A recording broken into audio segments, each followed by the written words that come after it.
Hello and welcome to another video. What is a long run? So a long run is normally your longest run that you do in a week. So me and Beth have filmed our 10-mile one this week, which I'll show you just after this. That was considered long for us, as Beth has only ever done an 8-miler before, is the most she's ever done. So increasing it up by 2 miles is classed as a long run. It's normally done on a weekend by people, on a Saturday. However, me and Beth work shifts, so we're unable to do that. So we do it whenever we can fit it in. How far is the long run? So the long run is based upon your fitness. If at the minute you're only able to do a 5k, then a 6k might be your long run. If you're an absolute elite runner, you're clocking over 100 miles a week, you're probably looking at a marathon distance would be your long run. If you're intermediate, say what me and Beth are at the minute, then a long run's probably anywhere between 10 to 13 miles, which as I said, we've done 10. So stay along with us and you'll get to see that there and see how Beth gets on. What pace do you run on a long run? So most long runs are done where you just run it at a slow, steady pace. So you're talking zone 2. You basically just want to be going along at a conversational pace. So you're steadily increasing that cardiovascular system, which ultimately will make you faster by running slower, which sounds completely daft. However, that is how it works. If you run slower continuously, then your muscular endurance is going to improve, your musculoskeletal system is going to improve, and so is your nervous system. You're basically adapting your body to be able to run them longer distances. For more intermediate runners, you've got things such as the progressive long run, where you may start off for 1, 2 or 3 miles at your zone 2 pace, and then you can progressively increase the pace as you're getting along, which can go up to your half marathon pace, your marathon pace. So your last couple of miles, you could be running at quite a sustained effort, which is why it's called the progressive run. So you're progressively increasing your speed over the distance that you run. A few good things about doing a long run. If you have got a half marathon planned or a marathon, it's the perfect time to try your fueling. So if you're going to use gels, any sort of sweets, if you're going to use any hydration drinks, and how you're going to rehydrate during your runs, it's a brilliant way of seeing how your body will cope on the day. You can use your long runs to practice for them race days. You can wear the clothing you're going to wear on the day. You can run the distance you're going to run on the day. You can use your new watch, your new trainers. It's a way of practicing that day in a training run, where obviously it does count, but it doesn't count as much as your race day is going to count, where obviously you want to try and perform to the best of your ability. With the long run, as you're obviously running at slower paces a lot of the time, they can be pretty boring. So why not go somewhere different? Go to somewhere where it's got a nice view and just enjoy it. As you'll see in the video, me and Beth decided to go for a run in a really nice place close to where we live. Stay along. I hope this has helped. Enjoy the rest of the video. This one is going to be Beth's furthest ever run. So we're doing our weekly long run. We're going for 10 miles this time. We're just going to keep at a really steady pace. It's quite windy, so I don't know if you can hear me again over the wind. Training for these half marathons in this British weather is a bit of a pain. However, just get out there, get it done. These long runs, you've just got to leave your ego back at the house. There's no point going out on them all fast. Just got to keep a slow, steady zone 2 pace. It's all about just getting the miles into Beth's legs, ready for that half marathon in a couple of weeks. If she can get to 10 on the day, we should be able to get to 13. Follow along, record when we get to a certain miles point. I'll let you know how Beth's getting on with this long 10-mile run.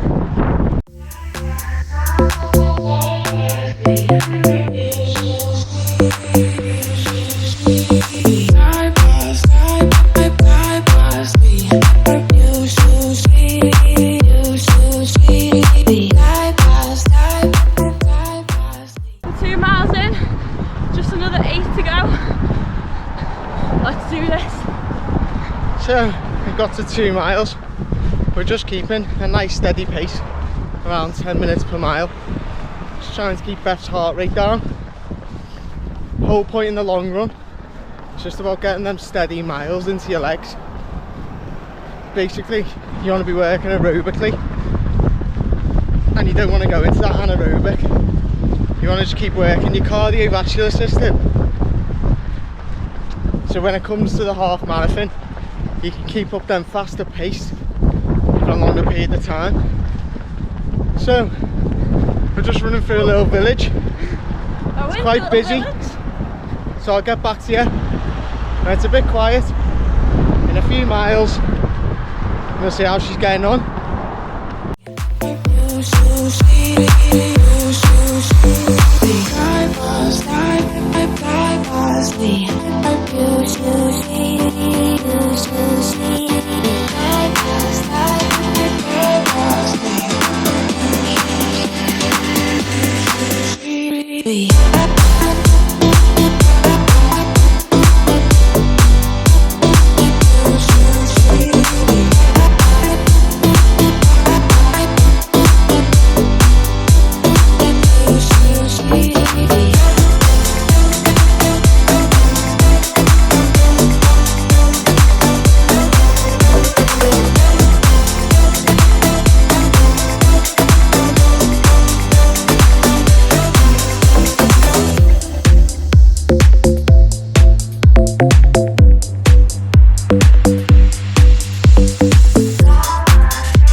We're just keeping under 140 beats per minute. We've just had a little break so Beth can stretch off, have a little bit of water. It's good to keep up your hydration when you're doing these longer style runs. These bags are ideal for carrying your water in and stuff.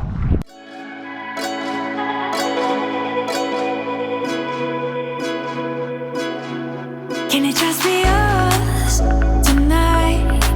Under the night sky, gonna make my skin rise. Can it just be us tonight? Do you believe in magic?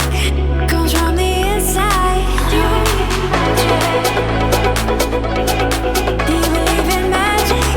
Comes from the inside. Do you believe in magic? Do you believe in magic? Comes from the inside. Do you believe in magic? Do you believe in magic?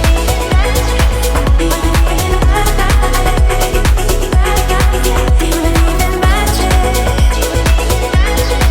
Do you believe in magic? Comes from the inside.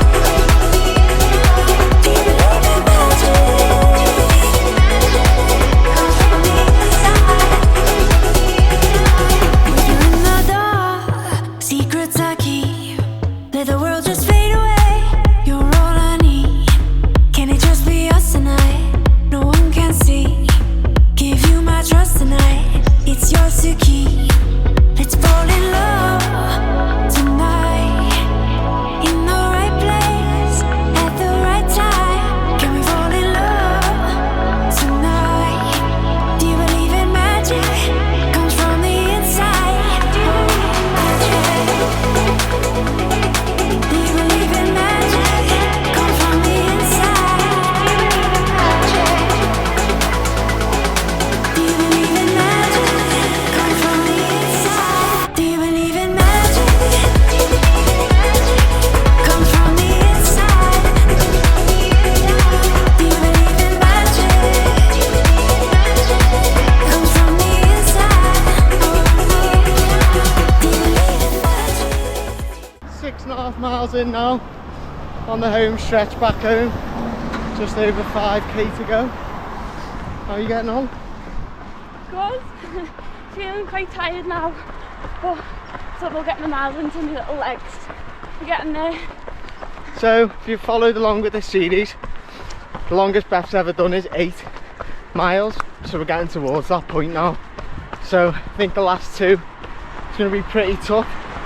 But as we said before, these long runs, they're about leaving the ego at home. If your heart rate starts climbing, the pace needs to just slow down. There's no point being a hero trying to smash out your 10k pace on these long runs. it's just going to cause you injury. It's not going to help you whatsoever. The whole aim of these is to build that aerobic system, so you've got a base level of fitness so you can continue running as fast as possible for as long as possible. Honestly, if you keep up the long runs at slow paces, then your pace will gradually lower and lower and lower, and you'll find your zone 2 heart rate stays down quite low and your pace is really low. So stick with us, guys. Catch up with you when we've got a mile to go.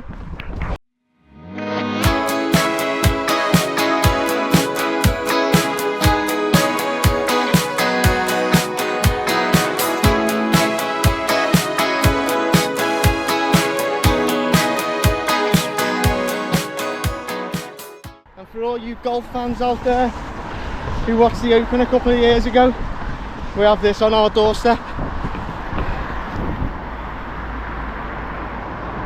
Welcome to the Royal Liverpool Golf Club.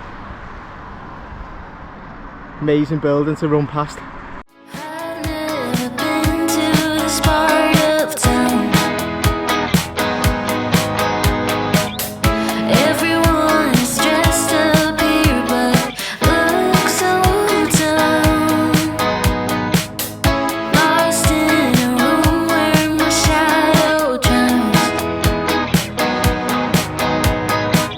So glad I found you there in the crowd. All I wanted was a little connection, but they only care for their own reflection. I tried to blend in, but I'll never be like them. Out here I'm someone else. Honey, all their eyes just taste so sweet. Honestly, don't believe a thing they say. So tired of the games. It's not real, it's just pretend. You join us. We've got just over half a mile to go to get Beth's first ever double digits running.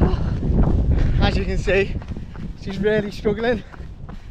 However, this is what doing these long runs is all about. You're never going to know what it feels like getting to mile 10, 11, 12 and then getting to the end of that half marathon until you start getting them miles in your legs. So stick with us, guys.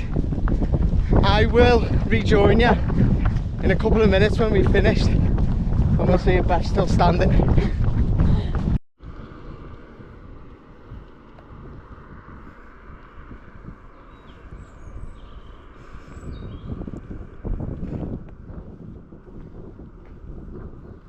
"10 miles done, Beth's longest run." So that's the long run completed for the week. As you can see, Beth found it really hard, but there's only one way of simulating how it feels on race day when you're 10 miles in and you've been pushing hard, and that's getting these long runs done. As I said before, you don't have to be a hero. Just keep your heart rate low, round about between 140, 150, and just push them miles out.